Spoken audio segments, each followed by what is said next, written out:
नमस्कार दोस्तों, मेरी स्क्रीन के दोनों तरफ दो दो ट्वीट हैं।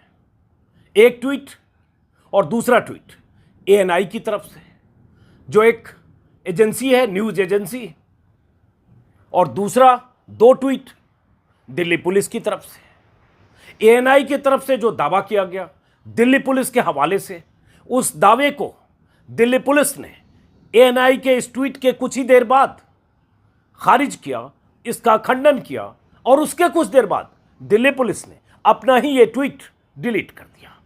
अब इस ट्वीट में और इस ट्वीट के पोस्ट में और फिर ट्वीट के डिलीट होने में गुत्थी है, ऐसी गुत्थी जिसे सुलझाने के लिए शायद चाचा चौधरी से भी तेज दिमाग चाहिए। मेरा वैसा दिमाग है नहीं, फिर भी कुछ समझने और समझाने की कोशिश करते हैं कि ऐसा क्या हुआ कि एएनआई ने, जो देश की सबसे बड़ी न्यूज एजेंसी है, सरकार से अच्छे रिश्ते कहने की जरूरत नहीं है, एएनआई ने 1:15 पर दो ट्वीट किए और उस ट्वीट में दावा किया कि दिल्ली पुलिस के सूत्रों ने एएनआई को बताया है कि दिल्ली पुलिस के पास पहलवानों के आरोपों के संदर्भ में ब्रजभूषण शरण सिंह के खिलाफ कोई पुख्ता सबूत नहीं है, ऐसे पुख्ता सबूत जिसके आधार पर उसकी गिरफ्तारी हो, और दिल्ली पुलिस अगले 15 दिनों के भीतर ब्रजभूषण शरण सिंह के खिलाफ जो मामले हैं उस मामले की जांच करके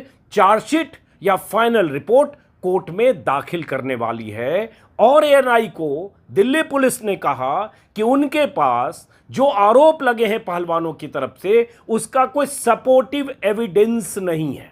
यह साफ साफ एएनआई के ट्वीट में 1:15 पर कहा गया, और यही एएनआई के हवाले से 1:19 पर हिंदी में भी ट्वीट किया गया, जिसमें कहा गया, अब तक हमें ब्रजभूषण सिंह को गिरफ्तार करने के पर्याप्त सबूत नहीं मिले हैं। 15 दिनों के भीतर हम कोर्ट में अपनी रिपोर्ट दाखिल करेंगे। यह चार्जशीट या अंतिम रिपोर्ट हो सकती है। पहलवानों के दावे को साबित करने वाला कोई सबूत नहीं मिला है, एएनआई को दिल्ली पुलिस के टॉप सोर्स ने बताया। दो ट्वीट में, दो अंग्रेजी में, एक हिंदी में। और उसके बाद क्या हुआ, 2:26 पर, यानी इस ट्वीट के लगभग देखें तो 26 मिनट और इधर हो गए 45 मिनट, लगभग सवा घंटे बाद, एएनआई के इस ट्वीट के सवा घंटे बाद दिल्ली पुलिस ने दो ट्वीट किए।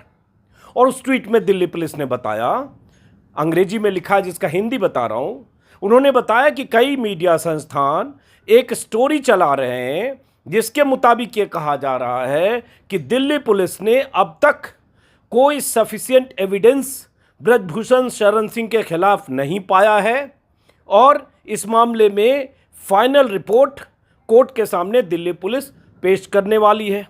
साथ में नीचे छोटी 3 लाइन में, उसी पहले ट्वीट के नीचे थ्रेड में दिल्ली पुलिस ने लिखा कि it is to clarify that this news is wrong. यह बताना है, यह हम क्लैरिफाई करते हैं कि यह खबर गलत है, जो खबर एएनआई ने दी थी। And the investigation into this sensitive case is under progress with all sensitivity। और एएनआई और पीआईबी दोनों को दिल्ली पुलिस की तरफ से टैग भी किया गया है। मतलब कहा साफ साफ दिल्ली पुलिस ने कि आपके हवाले से जो खबर है वो खबर गलत है, निराधार है। दिल्ली पुलिस इसकी साफ साफ कह रही है, क्लैरिफाई कर रही है, और इस मामले की सेंसिटिव केस है, इसको उस तरह से इसकी जांच हो रही है, अभी जांच अंडर प्रोग्रेस है, और बाकी ऐसी जो बात कह रहे हैं ऐसा कुछ नहीं है। तो लगा बहुत सारे लोगों को कि अरे एएनआई ने ये कहा, दिल्ली पुलिस ने ये कहा, तो इसका मतलब दिल्ली पुलिस कह रही वही सही है। तो बहुत सारे लोग कहने लगे कि दिल्ली पुलिस ने एएनआई की खबर का फैक्ट चेक कर दिया, और उसके बाद एएनआई पर बहुत सारे लोग सवाल उठाने लगे। लेकिन उसके बाद क्या हुआ, यहां तक तो लगा कि चलो ये हो सकता है, कहां से एएनआई ने खबर दी, दिल्ली पुलिस ने सही तथ्य बता दिया, तारीफ भी लोग करने लगे। लेकिन उसके बाद जो हुआ उससे ये गुत्थी उलझ गई। इसलिए मैंने शुरू में कहा, उसको सुलझाने के लिए चाचा चौधरी से भी तेज दिमाग चाहिए। हुआ ये कि दिल्ली पुलिस ने अपना ट्वीट डिलीट कर दिया, वो ट्वीट जिसके हवाले से एएनआई की इस खबर का खंडन किया गया था। अब सोचिए ऐसी क्या स्थिति हो गई, ऐसी क्या वजह हो गई कि दिल्ली पुलिस ने अपना ट्वीट डिलीट किया, ऑफिशियल हैंडल से किया गया ट्वीट। अब सवाल उठ रहा है कि क्या ब्रजभूषण शरण सिंह के बारे में जो एएनआई ने खबर में लिखा, कि दिल्ली पुलिस को कोई सबूत नहीं मिला, पर्याप्त सबूत नहीं मिला। दिल्ली पुलिस फाइनल रिपोर्ट या चार्जशीट दाखिल करने वाली है 15 दिनों में। फाइनल रिपोर्ट को क्लोजर रिपोर्ट भी कहा जाता है कि जब कोई एविडेंस नहीं मिलता है तो क्लोजर रिपोर्ट पुलिस दाखिल करती है, इसका मतलब केस खत्म हो गया, एक तरह से मान लें। तो क्या यह खबर सही है? और दिल्ली पुलिस के हवाले से एएनआई ने खबर दे दी। दिल्ली पुलिस कोई असहज स्थिति में आई, कोई दबाव आया, या दिल्ली पुलिस को लगा कि ये तो खबर पब्लिक डोमेन में आ गई तो दिल्ली पुलिस ने खंडन कर दिया। लेकिन उसके बाद फिर कुछ ऐसा हुआ, फिर कोई दबाव आया, क्या हुआ भगवान जाने। गुत्थी है कि दिल्ली पुलिस ने अपना ही ट्वीट डिलीट कर दिया। अब ये खबर लोग लगातार लगा भी रहे और पूछ भी रहे कि आखिर दिल्ली पुलिस ने अपने ट्वीट को डिलीट क्यों किया। क्या इसका मतलब एएनआई की खबर सही है? और अगर एएनआई की खबर सही है तो दिल्ली पुलिस पर किसका दबाव आया कि दिल्ली पुलिस ने पहले लिखा और फिर डिलीट किया? सरकारी हैंडल है, दिल्ली पुलिस सीधे केंद्र सरकार के अधीन है, अमित शाह की दिल्ली पुलिस है, मोदी की दिल्ली पुलिस है। तो क्या कहीं ऐसा तो नहीं कि पहले इस ट्वीट को खंडन किया गया, फिर ऊपर से कहा गया ये क्या कर रहे हो, क्यों खंडन कर रहे हो? होना तो यही है। क्या हुआ कोई तो बताएगा। कायदे से तो दिल्ली पुलिस को सामने आकर बताना चाहिए क्या हुआ। ये पहले तो डिलीट ही नहीं होना चाहिए। कहीं ऐसा होता है? कोई ट्रोल है, कोई ऐसे दो टकिया ट्रोल ब्रिगेड के लोग हों, कोई ट्विटर पर जो इस तरह के बहुत सारे लोग होते हैं, कोई वो हो, कोई आईटी सेल, वो नहीं है भाई। ये दिल्ली पुलिस का ऑफिशियल हैंडल है। तो मोहम्मद जुबैर जो ऑल्ट न्यूज़ के फैक्ट चेकर हैं, फैक्ट चेकिंग करते करते जेल भी कब जाना पड़ा था उन्हें, क्योंकि उनके एक ट्वीट को लेकर किसी की भावना आहत हो गई थी और उसने मुकदमा किया और दिल्ली पुलिस ने मुस्तैदी दिखाते हुए बेंगलुरु से बुलाकर उन्हें गिरफ्तार किया और दिल्ली से लेकर सीतापुर के जेलों में रहे थे। वो कहानी लंबी है, बहुत बार बात कर चुके हैं। मोहम्मद जुबैर ने पहले तो एक ट्वीट किया कि एएनआई की खबर का फैक्ट चेक दिल्ली पुलिस ने किया है। उन्होंने इंडोर्स किया कि चलो दिल्ली पुलिस ने जो असली बात है वो सामने रखी, यह खबर गलत है। लेकिन उसके बाद जब दिल्ली पुलिस ने ट्वीट डिलीट किया तो अब देखिए इतना बार Delhi police ANI, Delhi police ANI, ANI Delhi police, आप भी कंफ्यूज हो रहे हैं, मैं भी कंफ्यूज हो रहा हूँ। बहरहाल तो जुबैर ने फिर दिल्ली पुलिस को टैग किया और लिखा, hello Delhi police, many news agencies and news channels are misreporting, any idea why the clarification by your handle is now deleted. ये लिखते वक्त मोहम्मद जुबैर ने दिल्ली पुलिस का जो इंट्रो था ट्वीट में, उसी को एक तरह से अपने ढंग से कोट किया। क्योंकि दिल्ली पुलिस ने क्या लिखा था, फिर से बताओ, हिंदी में बताया, several media channels are running a story that the Delhi police has not found sufficient evidence in the cases registered against the ex president of WFI and a final report in the matter is due to be submitted before the concern court. तो उन्हीं से कुछ शब्द लिए और उसके बाद उसको पूछा, अब इसका जवाब कौन देगा। और इसलिए दिल्ली पुलिस की मंशा पर, दिल्ली पुलिस के तरीके पर, दिल्ली पुलिस ने जिस ढंग से इस केस को हैंडल किया उस पर सवाल उठे। सवाल नहीं उठे होते तो दिल्ली पुलिस को एफआईआर करना पड़ा सुप्रीम कोर्ट के डर से। जब सुप्रीम कोर्ट में सुनवाई के लिए पहलवान गए, दूसरी तारीख पर सुप्रीम कोर्ट में पेशी के वक्त सॉलिसिटर जनरल को कहना पड़ा कि आज ही हम एफआईआर दर्ज कर रहे हैं, और तब भी सुप्रीम कोर्ट में इस कहने के 7 घंटे बाद एफआईआर दर्ज हुई थी। और उसके पहले सीजेआई ने सुनवाई करते हुए, पहलवानों की याचिका पर सुनवाई करते हुए कहा था यह सीरियस इशू है, इतने पहलवान ये आरोप लगा रहे, एफआईआर दर्ज क्यों नहीं हो रही है। तब उसके बाद एफआईआर दर्ज हुई और अब इस केस का क्या हश्र हो रहा है ये आप देख रहे हैं। इस बीच पहलवानों की मांग, पहलवानों का कल वहां जाना हरिद्वार, इस पर सुबह से मैं 2 वीडियो बना चुका हूं। और इस बीच ये भी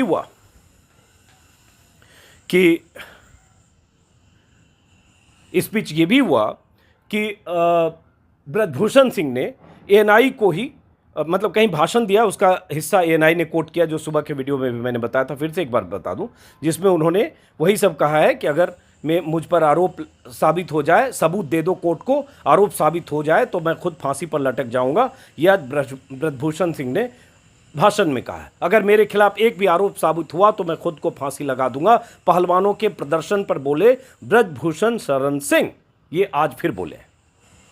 ये ब्रजभूषण सिंह ने आज भाषण देते हुए कहा, और ये आप सब जानते हैं कि जब से ये पहलवान उन पर आरोप लगा रहे हैं और 23 अप्रैल को जब ये जंतर मंतर पर धरने के लिए आए थे, पहली बार नहीं, दूसरी बार, पहली बार तो जनवरी में, तब से लगातार ब्रजभूषण सिंह दर्जनों बार चैनलों को इंटरव्यू दे चुके हैं, भाषण दे रहे हैं, लगातार डंके की चोट पर कह रहे हैं वो बेकसूर हैं। आज भी उन्होंने कहा कि मैं फांसी पर खुद लटक जाऊंगा। लेकिन जब इस्तीफे की मांग हो रही थी कि आपको इस्तीफा देना चाहिए कुश्ती संघ के अध्यक्ष से, पद से, तो उन्होंने इस्तीफा नहीं दिया था और कहा था मोदी और शाह और जेपी नड्डा कहें तो इस्तीफा दे दूंगा। इन तीनों ने कहा नहीं, उन्होंने दिया नहीं। उसके बाद कुश्ती संघ को भंग कर दिया गया और ऐसे भी उनका कार्यकाल पूरा हो चुका है।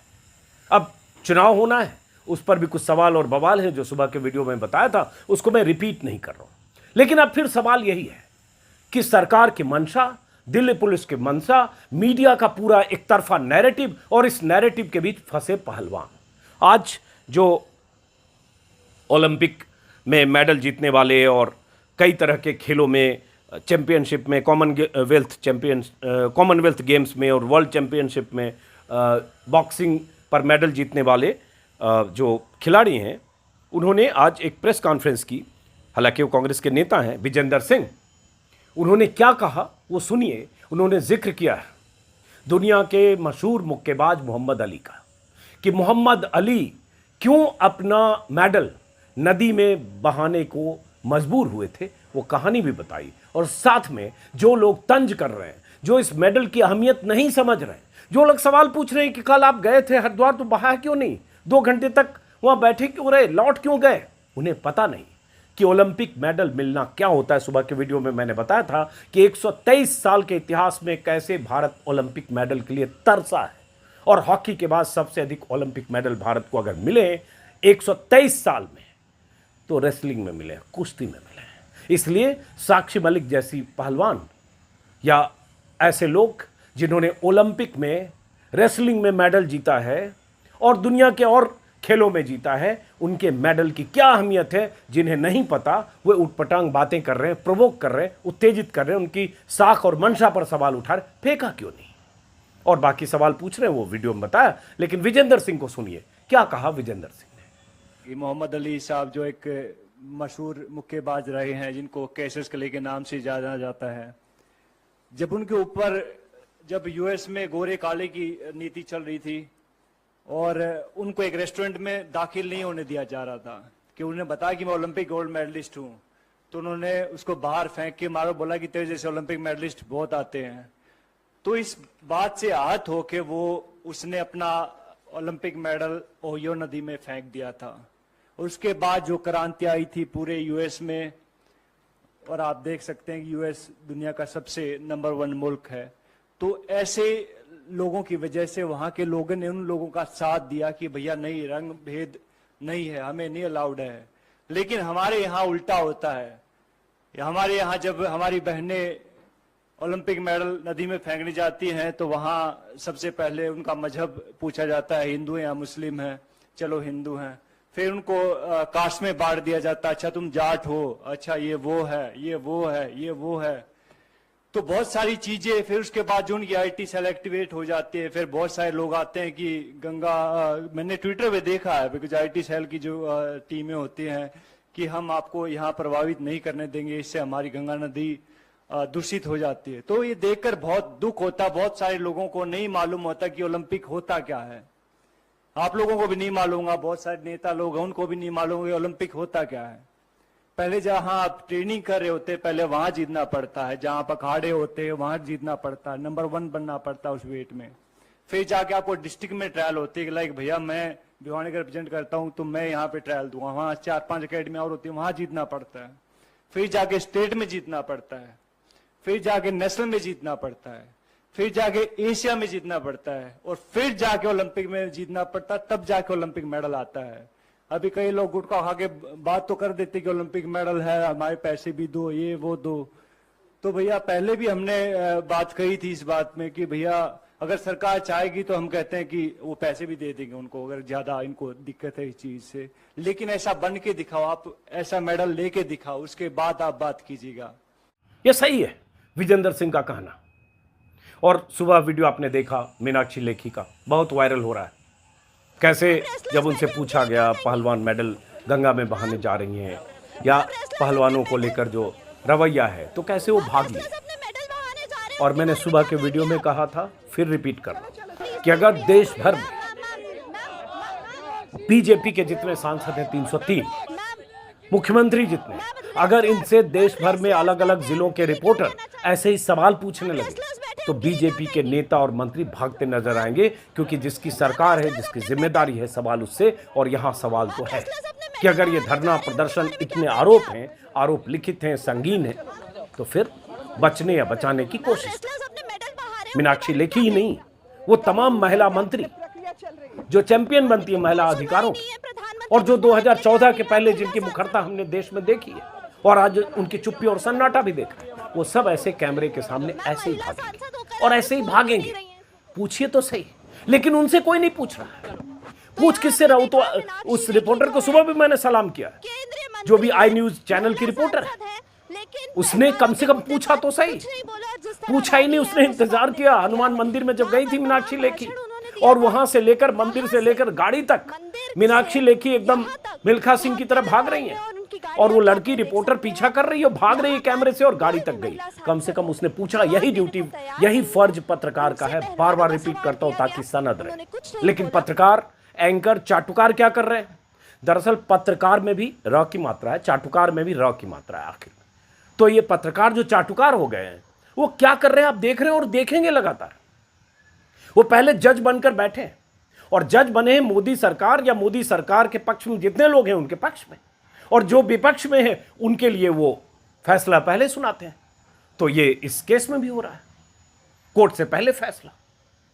मैं बार बार कह रहा हूं, फिर रिपीट कर रहा हूं वीडियो खत्म करने से पहले, कि ब्रजभूषण शरण सिंह अगर बेकसूर हैं तो प्रक्रिया से पता चलेगा। लेकिन ब्रजभूषण शरण सिंह पर जितने आरोप हैं, पीड़िताओं ने आरोप लगाए हैं, यौन उत्पीड़न के आरोप हैं, लिखित हैं, FIR हैं, उन आरोपों के बाद ब्रजभूषण शरण सिंह के प्रति सरकार की जो नरमी है, उदारता, दरिया दिली है, क्या वैसी नरमी, वैसी उदारता अगर किसी और पार्टी के सांसद के साथ यही आरोप होते और इसी तरह के गंभीर आरोप होते, ऐसे ही धरना प्रदर्शन आंदोलन होता, तो सरकार और सरकारी पुलिस, सरकारी मतलब बीजेपी शासित राज्यों की पुलिस या बीजेपी सरकार के अधीन वाली पुलिस, क्योंकि दिल्ली पुलिस केंद्र सरकार के अधीन है, ऐसे ही करती। सवाल यही है, अगर ऐसे ही करती और ऐसे ही करती रही है तब फिर कोई सवाल नहीं उठता है। लेकिन वो मैं अभी फिर लिस्ट गिनाने लगूं कि 9 साल में दिल्ली पुलिस या यूपी पुलिस या बीजेपी शासित राज्यों की पुलिस ने कैसे किसके साथ बर्ताव किया, तो ये वीडियो 3 घंटे का बन जाएगा।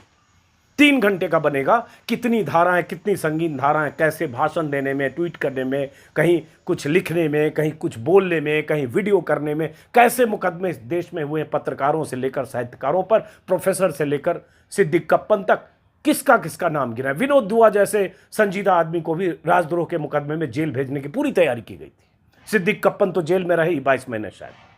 कफील, डॉक्टर कफील, कितने लोग। बस मुस्लिम होना एक अनिवार्य शर्त है और बीजेपी का समर्थक न होना अनिवार्य शर्त है। बस काम लग जाएगा, पूरी पुलिस, पूरा सिस्टम आपके पीछे पड़ जाएगा। लेकिन ये तो बाहुबली सांसद है भाई, बीजेपी का है।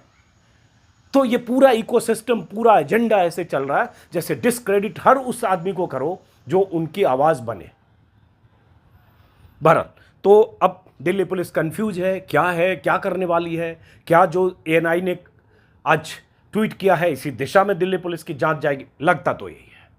ये मानना थोड़ा आसान नहीं है कि ANI ने बिना किसी से बात किए ऐसे ही ट्वीट कर दिया, क्योंकि ANI की पहुंच कहां तक है, अंतःपुर तक है, कहां तक है, ये सब जानते हैं। उस पर मैं विस्तार से जाना नहीं चाहता हूं।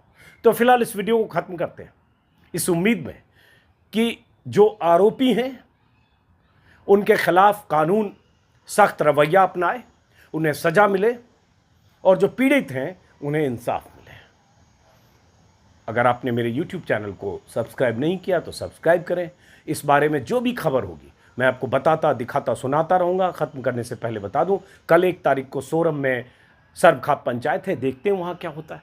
लेकिन इससे पहले मेरी जिज्ञासा है कि दिल्ली पुलिस ने ट्वीट डिलीट क्यों किया।